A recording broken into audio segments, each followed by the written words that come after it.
Талибан объявил войну в Афганистане оконченной. Об этом сообщил официальный представитель политического офиса Талибана Мухаммед Наим.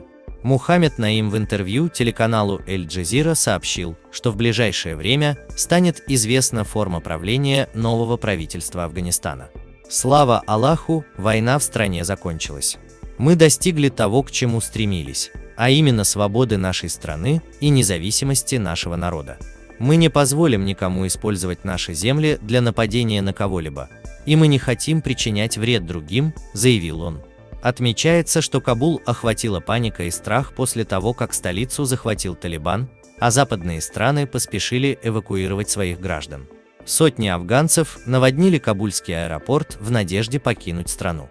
Ранее стало известно, что президент Афганистана Ашраф Гани подал в отставку. Считается, что глава государства вместе с главой администрации и советником по нацбезопасности направился в Таджикистан. Другие источники называют Узбекистан. После этого талибы вошли в Кабул, заняли президентский дворец и теперь намерены из него объявить о возвращении к государству прежнего названия. Президент Касым-Жомарт Токаев заявил, что Казахстан обеспокоен ситуацией в Афганистане.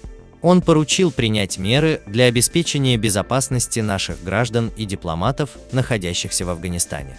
В МИД Казахстана опровергли информацию о том, что страна готовится принять афганских беженцев.